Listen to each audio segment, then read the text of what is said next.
अस्सलाम वालेकुम नाज़रीन, मैं हूं मंसूर अली खान। अपने दिल चैनल के ऊपर आपको खुश आमदीद कहेंगे। नाज़रीन, आप जानते हैं कि अगले 24 घंटे के अंदर गिलगित बल्तिस्तान के अंदर एक इलेक्शन होने जा रहा है और इस मरतबा ये इलेक्शन मेरे ख्याल में जो 2024 का इलेक्शन हुआ था, जनरल इलेक्शन जो पाकिस्तान के मुख्तलिफ शहरों में सूबों में हुआ था, उसके बाद एक बड़ा वाइड स्केल इलेक्शन है और बहुत सी नजरें जो हैं वो ऑलरेडी इस इलेक्शन के ऊपर फॉर्म 45-47 के हवाले से भी हो रही हैं और साथ ही साथ लोगों का मूड कैसा है गिलगित बल्तिस्तान के अंदर। जो 24 सीटें हैं इनका मूड कैसा है, क्या ये सही तरह रिफ्लेक्ट कर सकते हैं या नहीं कर सकते, क्या ये बता सकते हैं कि वाकई यही सेंटिमेंट है या। लेकिन अगर ट्रेडिशनली अगर आप देखा जाए तो आमतौर पर लोगों ने हमेशा उन्हीं जमातों के लिए वोट किया जो इस्लामाबाद के अंदर मौजूद होती हैं। क्या इस मरतबा ये ट्रेंड तब्दील होने जा रहा है, ये सबसे बड़ा सवाल है।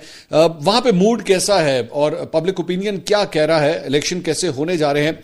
इसके लिए आज हमने राब्ता किया है एक सीनियर जर्नलिस्ट हबीब अकरम साहब, जो खुद गिलगित बल्तिस्तान तशरीफ लेकर गए और वहां पे लोगों से उन्होंने गुफ्तगू की, बातचीत की और उसके बाद अपनी उन्होंने रिपोर्टिंग भी की वहां से। मेरे ख्याल में he has a very good grip और माजी के अंदर भी वो इलेक्शंस को कवर करते आए हैं, so he can actually give us a good idea. Habib Akram साहब इस वक्त हमारे साथ मौजूद हैं। अस्सलाम वालेकुम हबीब साहब।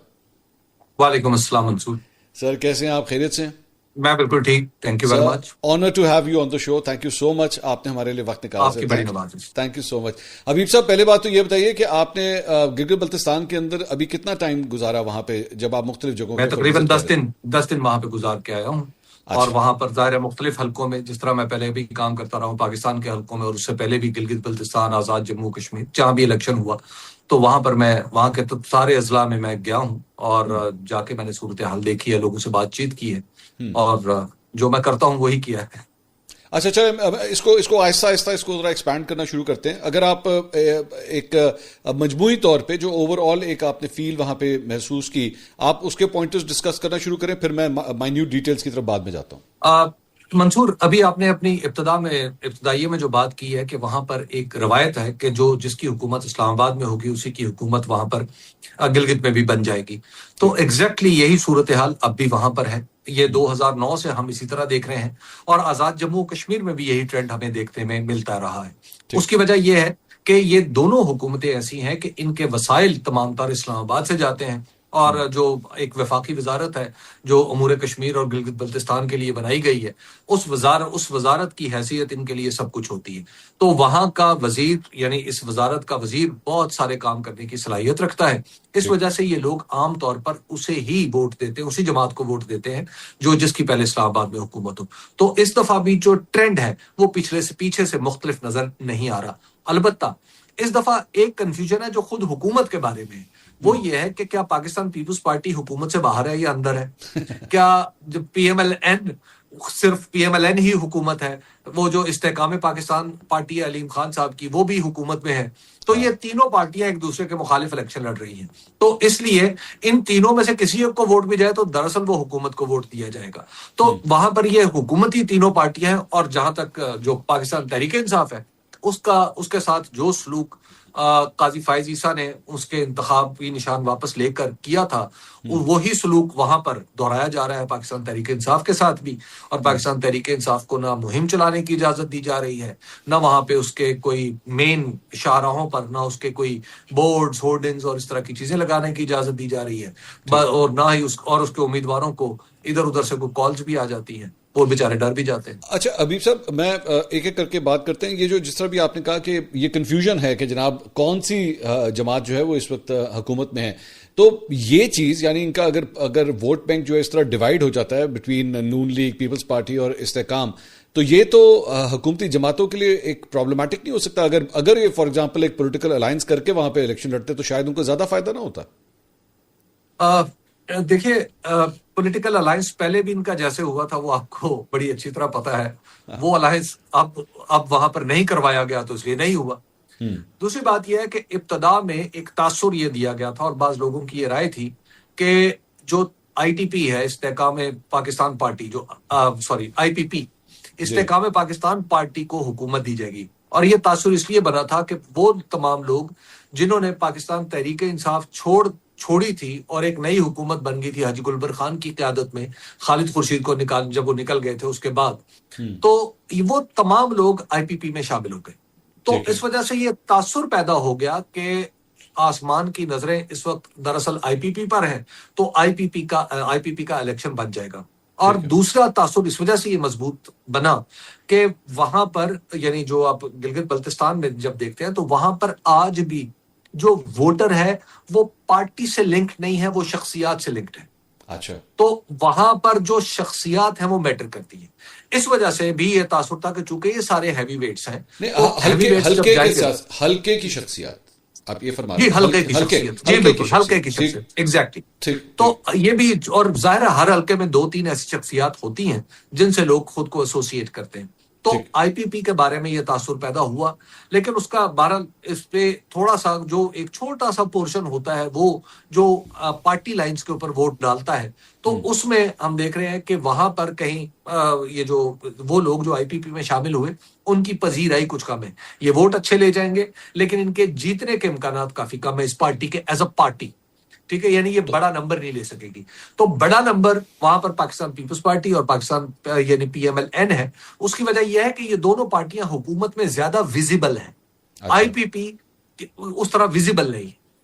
नंबर मतलब विफाक के अंदर वैसे भी बहुत छोटा नंबर है ना, उसमें मतलब अलीम खान साहब हो गए या ओन चौधरी साहब हो गए। सर मैं तो आपकी बात से जो मैंने अंडरस्टैंड किया, तो फिर बेसिकली इलेक्टेबल्स का ही इलेक्शन है, ऐसा ही है? जी बिल्कुल ऐसे, बिल्कुल ऐसे ही, बिल्कुल। और इस पर तो इलेक्टेबल्स जो है वो पाकिस्तान तहरीक इंसाफ के पास नहीं है। इलेक्टेबल्स पाकिस्तान तहरीक इंसाफ के पास नहीं है। इनके सारे इलेक्टेबल्स आईपीपी के में चले गए थे, और जो थोड़े बहुत 1-2-4 जगहों पे इनके पास है वहां पे वो जीत जाएंगे। लेकिन अबीब साहब, आपके ख्याल में ये, जिस तरह आपने कहा कि जी क्योंकि लोगों को फंड्स का पता होता है, इस्लामाबाद से पॉलिसीज बननी होती हैं, लोग इसके वजह से केटर कर रहे होते हैं, ये ट्रेंड अब आपको डिमिनिश होता हुआ नजर नहीं आ रहा कि अब लोग चेंज करें? क्योंकि मतलब फॉर एग्जाम्पल हमारे यहाँ पे नवाज शरीफ साहब या इमरान खान साहब या for that matter Bilawal Bhutto Zardari साहब, के वो देखेंगे यार मेन स्ट्रीम पॉलिटिशियंस हैं ये, या इमरान खान साहब का जिस तरह एक अपना फैक्टर है कि जिस तरह पाकिस्तान के अंदर मुख्तलिफ सूबों के अंदर जो है, जो पीटीआई का एक वोटर है वो कहता है कि जनाब हमें नहीं पता यहाँ डेवलपमेंट हुई या नहीं हुई, या मरीम नवाज ने की या नहीं की, लेकिन हमारा वोट जो है वो खान का है, खान अंदर है, और ये हमारा एक सिंपथी वोट है जो खान के साथ अटैच है। वो सिंपथी वोट पीटीआई का कितना एग्जिस्ट करता है आपके ख्याल में वहां पर?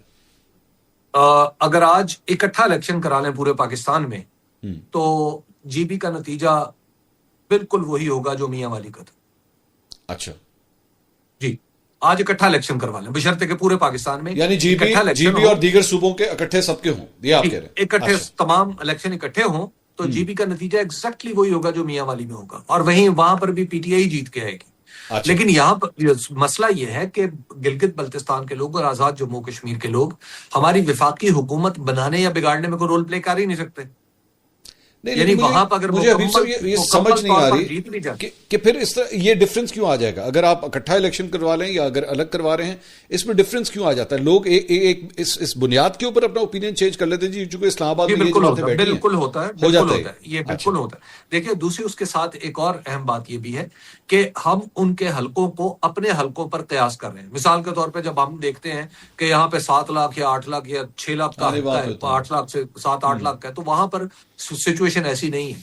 वहां पे अगर आप पूरे जीपी को एवरेज अगर देखें तो 50,000 वोटों का एक हल्का है, तो इसका मतलब है तकरीबन आबादी 1 लाख है। अच्छा, फिर आबादी का मोतदबा हिस्सा मंसूर वो लाहौर में है, वो कराची में है, वो इस्लामाबाद, रावलपिंडी और दूसरे शहरों में है, क्योंकि वहां पर उस तरह के जो ना तो बड़े तालीमी इदारे हैं, ना वहां पर इतना बड़ा बिजनेस है कि जिसमें लोग खप सकें, तो लिहाजा वहां से लोग दूसरे मुल्क के दूसरे हिस्सों में काम करने चले जाते हैं, तो इस वजह से भी आबादी कम हो जाती है। तो वहां पे जो एक हल्के में वोट पड़ता है वो आम तौर पर 20,000 प्लस माइनस होता है, 20 से बिटवीन 20-30।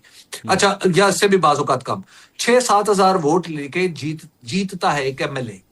अब जब वोट आपको पता है कि 20-22 हजार पढ़ना है या टोटल 50,000 वोट है, तो आप खुद सियासत मेरे से ज्यादा अच्छी समझते हैं मंसूर। ऐसे इतने छोटे से हल्के में तो यानी हर आदमी को जानता है, और जो थोड़ा सा एक्टिव होगा यानी जो सियासत में आएगा उसको तो बंदों के घर बार का हर चीज का पता होगा, तो लिहाजा वहां पे कनेक्शन बहुत क्लोजली जुड़ जाता है। इसी वजह से मैं आपको एक बड़ी दिलचस्प बात बताऊं, ये जो कनेक्शन है, लोकल कनेक्शन इतना मैटर करता है कि लोकल कनेक्शन में जब लाड़काना में पीपल्स पार्टी को शिकस्त नहीं हो सकती थी, उस जमाने में भी वहां से जमात इस्लामी एक यूनियन काउंसिल में जीत जाती थी।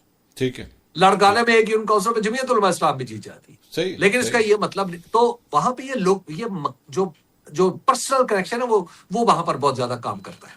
अच्छा, हबीब साहब, अगर आपने शुरू में आपने फरमाया कि पाकिस्तान तहरीक इंसाफ को जो है उस तरह कैंपेन करने की इजाजत नहीं मिली। हमने देखा जुनैद अकबर साहब हो गए, सलमान अकरम राजा, नईम हैदर पंचोता, इन सबको जो है वो वहां से निकाला गया कि जनाब आप कैंपेन नहीं कर सकते। फॉर एग्जाम्पल अगर वो करते, बैरिस्टर गौहर को तो खैर इजाजत मिली हुई है, वो तो कर रहे हैं, लेकिन अगर बाकियों को भी मिलती, उससे पीटीआई के वोट बैंक पे आपके ख्याल में फर्क पड़ता? 19-20 का फर्क पड़ता, इससे ज्यादा ना पड़ता। उसकी वजह यह है कि पाकिस्तान तहरीक इंसाफ का वोट अभी जिन असहाब के नाम आपने लिए हैं, इनमें से किसी की वजह से नहीं है।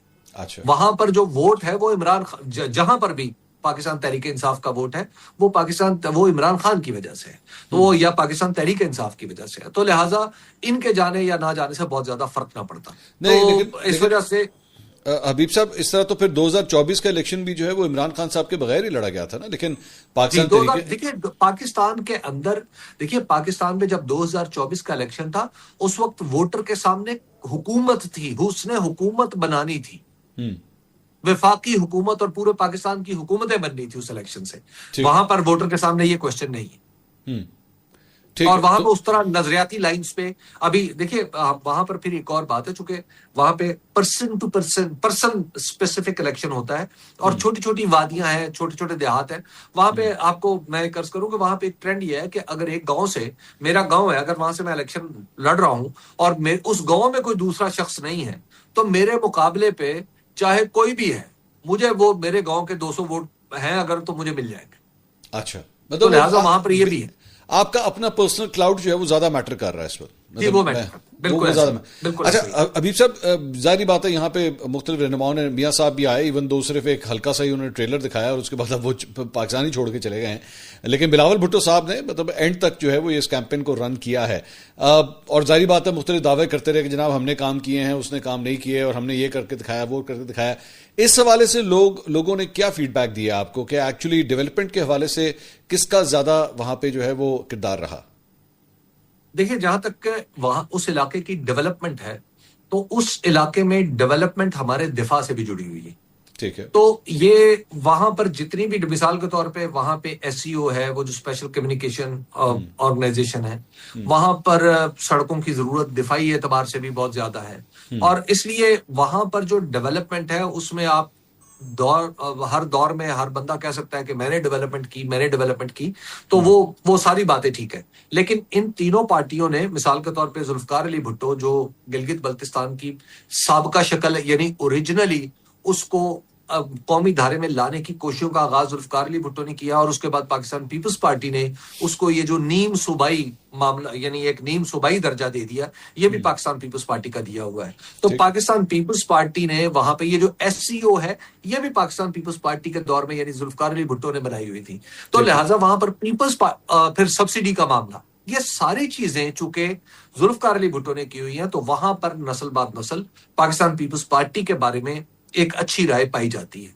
और वो यानी पीपल्स पार्टी कमजोर भी रही है, लेकिन और इस तमाम तर अच्छी राय होने के बावजूद आप जरा देखिए 2015 का इलेक्शन पीपल्स पार्टी नहीं जीत सकी थी, मुस्लिम लीग नून कंफर्टेबली जीत की थी। 2020 की ये दोनों नहीं जीत सकी थी, वहां पर पाकिस्तान तहरीक इंसाफ जीत गई थी। पाकिस्तान तहरीक इंसाफ ने वहां पर हॉस्पिटल बनाए, अभी जो बहुत इंपॉर्टेंट सड़क है जो इस वक्त बन रही है गिलगित से गिजर तक, वो भी इन्होंने पाकिस्तान पीपल्स पार्टी ने बनाई।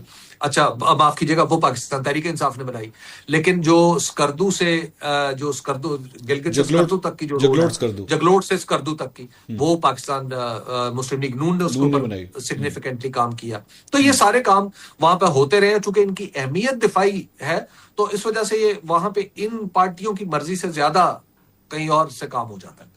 अच्छा, ये इस सारे मामले के अंदर अगर आप क्या ये असेसमेंट आप दे सकते हैं कि दो बड़े सेंटर्स अगर हम स्कर्दू और गिलगित ऑब्वियसली बिल्कुल लेफ्ट और राइट के ऊपर नजर आते हैं जीबी के अंदर, डिफरेंट सेंटिमेंट्स हैं, क्योंकि वहां पे एक रिलीजियस सेंटिमेंट भी है ना वहां पे, सारे वहां पे हमारे इस्माइली भाई भी वहां पे हैं, अहले तशी से भी ताल्लुक रखने वाली एक बहुत बड़ी आबादी वहां पे मौजूद है। इन लाइन्स के ऊपर भी क्या वोटिंग पैटर्न्स नजर आते हैं आपको? देखिए, इन लाइन्स पे पार्टी की सतह पर वोटिंग नहीं है, यानी देखिए हर इलाके में जो भी लोग खड़े हैं वो उसी इलाके से ताल्लुक रखते हैं, उसी फिक्र से या उसी मसलक से या उसी अप्रोच से ताल्लुक रखते हैं।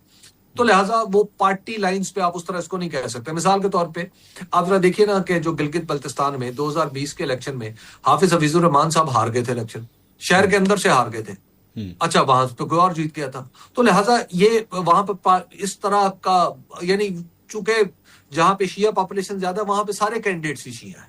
अच्छा, जहां तो पे मतलब इस्माइली वो हर पार्टी ही बेसिकली फिर उसी रिलीजियस लाइन के ऊपर जाती है कि ताकि बिल्कुल इसको रेजिस्टेंस। ऐसा नहीं है कि किसी ने स्कर्दू में किसी सुन्नी को खड़ा कर दिया है या किसी शिया को इस्माइली इलाकों में खड़ा कर दिया, ऐसा नहीं। अच्छा, ऐसा नहीं है। और दूसरी बात यह कि दोनों बड़े शहरों का, गिलगित और स्कर्दू के जो लोगों का एक वोटिंग सेंटिमेंट है या पार्टी लॉयल्टी है, वो भी आपको मुख्तलिफ नजर आती है। क्योंकि मैं आपके कुछ ग्राफ्स देख रहा था, उसके अंदर मुझे लगा कि जैसे दोनों शहरों के मुख्तलिफ राय है इस मामले में। क्या जी बिल्कुल है। देखिए, अच्छा, जो स्कर्दू में पाकिस्तान पीपुल्स पार्टी जरा ज्यादा उभर के सामने आती है। स्कर्दू में, नगर में, शिगर में, वहां पे पार्टी, बल्तिस्तान के अंदर वहां पे पार्टी काफी आपको पीपल्स पार्टी की एक फील आपको वहां पर मिलती है। अच्छा, जो गिलगित शहर के अंदर और चलास यानी गिलगित और द्यामिर में आपको वहां पे मुस्लिम लीग नून की फील एक नजर आती है। तो ये यस बिल्कुल है, लेकिन वहां पर भी अगेन जहां पे फिर कुछ सेक्टेरियन इश्यूज बन जाते हैं तो वहां पर फिर आपको पीपल्स पार्टी वहां पर तगड़ी नजर आती है। तो इस इलेक्शन में अगर आप देखें तो यानी मुझे ऐसा लग रहा है कि पाकिस्तान पीपल्स पार्टी चाहे थोड़े मार्जिन के साथ ही सही वो शायद लेजिस्लेटिव असेंबली में सबसे बड़ी पार्टी बन के सामने आएगी। अच्छा, नहीं, यानी आप कह रहे हैं कि वो एक मेजॉरिटी ले लेगी, उसे कोलिशन मेजॉरिटी नहीं, सिंगल लार्जेस्ट पार्टी। अच्छा, सिंगल लार्ज मेजॉरिटी किसी के पास नहीं। अल्टीमेटली आपको लग रहा है, मुझे नहीं लगता किसी के पास। अल्टीमेटली आपको लग रहा है ये कोलिशन गवर्नमेंट ही बनेगी फिर? जी, ये वही मैंने आपको कहा था जो इस्लामाबाद वाली है, जो इस्लामाबाद वाली फोटो स्टेट वहां पर भी निकल आएगी। वहां पे हो सकता है वजीर आला पाकिस्तान पीपल्स पार्टी का बन जाए, लेकिन इससे ज्यादा और कुछ नहीं। और हबीब साहब, ये इस सारे मामले में पाकिस्तान तहरीक इंसाफ बार बार, और इवन तो अब तो बिलावल भुट्टो साहब ने भी वो कहा कि जनाब 45 की हिफाजत आपने करनी है, 47 मेरा काम है। 45-47 की जरूरत होगी वहां पे, या 45 और 47 दोनों से उसकी वजह ये है, नहीं उसकी वजह एक तो जरा वहां पे मुश्किल ये है कि वहां पर वोट, चुके हर जो पोलिंग स्टेशन है उस पर वोट ही कोई 100 है कोई 200 है, ठीक है, तो 200-300 वोटों में आप क्या कुछ कर सकते हैं। और सारे वोटर एक दूसरे को जानते हैं, उम्मीदवार भी वोटरों को जानता है, वोटर उम्मीदवारों को जानते हैं, तो वहां पर ये जरा काम मुश्किल हो जाएगा, नंबर 1। नंबर 2, वहां पे जो एक आपको बिल्कुल ये वहां पे जो पहली चॉइस थी वो IPP थी, वहां पे जो आसमान की दूसरी चॉइस है वो मुस्लिम लीग नून है। अच्छा, तो ये बात जरदारी साहब, ये बात बिलावल भुट्टो को साहब को पता है, बिलावल भुट्टो जरदारी साहब को, अच्छा, इसलिए वो इस तरफ इशारा कर रहे हैं। अच्छा, यानी पाकिस्तान पीपल्स पार्टी भी आज अपने आप को थोड़ा सा पाकिस्तान तरीके इंसाफ महसूस कर रही है। जी थोड़ा तो इस वजह से, चूंकि वहां पे देखिए, वहां पे जो मैंने अर्ज किया ना कि वहां पे दिफाई मामलात से कुछ ज्यादा जुड़त मौजूद है, तो इस वजह से वहां पे पाकिस्तान पीपल्स पार्टी, आपको पता है कि यहां पर भी उसके बारे में थोड़ी सी इधर उधर की बातें सुनने में आती हैं, तो वहां पर भी आती है। और हबीब साहब, आपने लोगों से जब गुफ्तगू की है तो अपनी डिमांड्स के हवाले से, मतलब एक होता है ना किसी स्पेसिफिक एरिया की एक बहुत बड़ी डिमांड होती है, मेजॉरिटी यही कह रही होती है कि हमें ये चाहिए, ये हमें नहीं मिला, वो डिमांड्स लोगों की क्या है? मतलब मैं खुद चूंकि ट्रेवल करता हूं, एक तो मुझे पता है कि अक्सर औकात इनकी जो सड़क बंद होती है वो तत्ता पानी के एरिया के आसपास, चिल्लास से जब आगे जाते हैं रायकोट ब्रिज से पहले, क्योंकि वो एक ऐसा पॉइंट है कि जैसे ही अगर उस पर लैंडस्लाइड हुई पूरा GB बंद हो जाता है, उसके बाद आपका पूरे पाकिस्तान से एक रास्ता ही कट जाता है, जिसके बारे में एक प्लान भी बना था कि इसको दरिया की दूसरी साइड से शायद ये सड़क बनाने की कोशिश की जाए। तो वहां पे बड़ी डिमांड्स आपने कौन सी सुनी लोगों की? मंसूर, मैं इस पे थोड़ी सी, अगर आप मुझे मैं 1 मिनट कुछ ज्यादा ले लूंगा। Take your time. मैं अर्ज करूं कि जब मैं 2020 में गया था तो वहां पर जो बुनियादी डिमांड थी वो थी सूबे की, कि गिलगित बल्तिस्तान को एक मुकम्मल सूबे का दर्जा दिया जाए, खा उसकी हैसियत अबूरी हो, ताकि गिलगित बल्तिस्तान अपना किरदार अदा कर सके पाकिस्तान के वजीर आजम के इंतखाब में, और वो दूसरे सूबों की तरह उसके अराकीन असेंबली में भी मौजूद हो और सेनेट में भी मौजूद हो, और फिर NFC में उसका हिस्सा हो। ठीक है।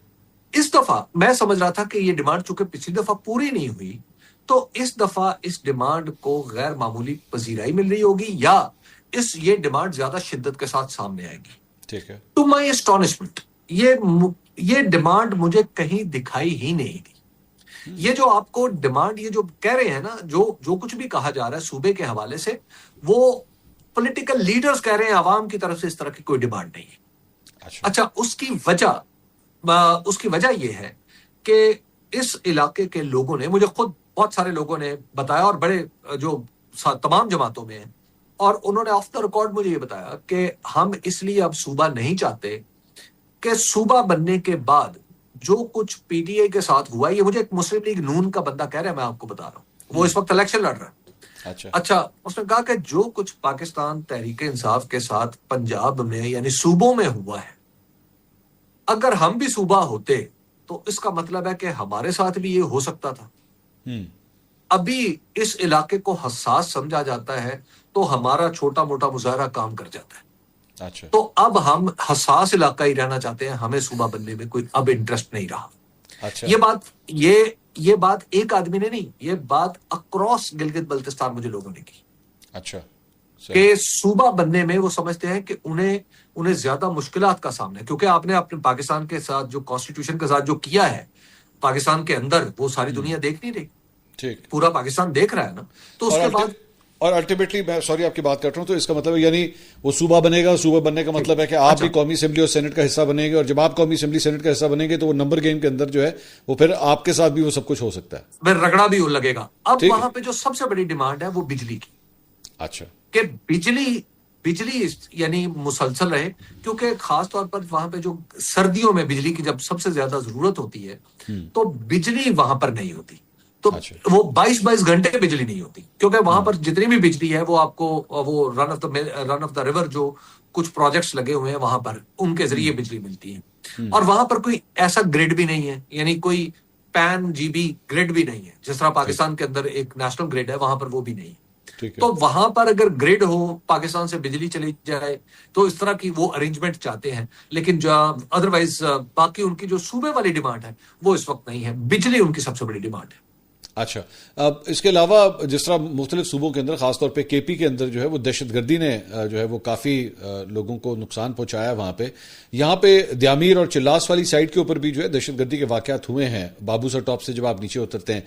लेकिन ओवरऑल क्या वहां पे दहशतगर्दी के हवाले से कोई एलिमेंट वहां पे नजर आया है या लोगों ने कोई कंप्लेन की है? देखिए, 2-4 दफा सेक्टेरियन जब टेंशन होती है तो उसमें यस कहीं ना कहीं नजर आ जाता है, लेकिन अमूमी तौर पर ऐसा नहीं है। मिसाल के तौर पे मुझे एक जिला घांचे के एक एसएचओ बता रहे थे कि उन्होंने कहा मेरे पास सिर्फ यानी गुज़श्ता 6 महीने में 2 FIRs। मैंने कहा जी वो क्या है FIRs? उन्होंने कहा कि वो एक बकरी किसी के खेत में घुस गई, तो खेत वाले ने बकरी को डंडा मारा, और जो जिसकी बकरी थी उसने खेत वाले को डंडा मार दिया। ये केस है जिसकी मैं तफ्तीश कर रहा हूँ। और जो दूसरा केस है वो भी कुछ इसी तरह का है कि इसका ट्रक गुजर रहा था, इसने मेरी दीवार गिरा दी है और मेरी दीवार बनवा के दे। अच्छा, ये और इसने जानबूझ के कराई, ये केस। हुंजा में गुज़श्ता 1 साल में सिर्फ 2 केसेस हैं।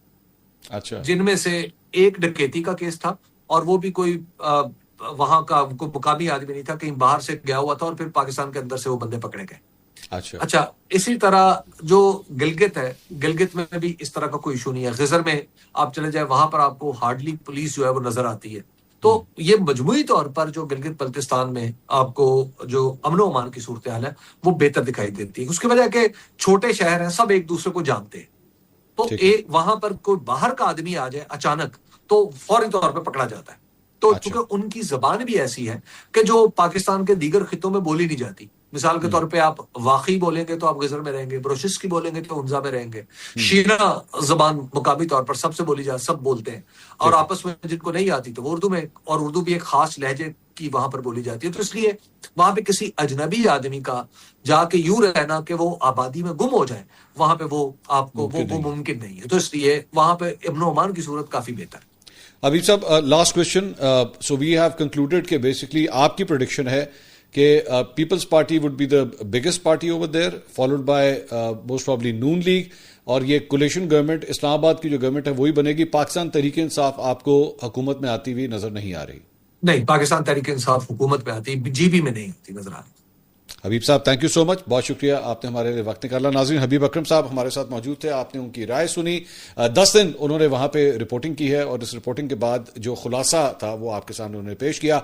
अगले 24 घंटे के अंदर अंदर मोस्ट प्रॉब्ली, दुआ कीजिए यही हो कि ये ना हो कि 24 से 48 से जो है वो 72 तक चला जाए काम, कि बहुत ज्यादा देर हो जाए, लेकिन मोस्ट प्रॉब्ली जल्द ही हमें रिजल्ट जो है वो मिलना शुरू हो जाएंगे। अगली वीडियो में आपसे दोबारा मुलाकात होगी। अल्लाह हाफिज।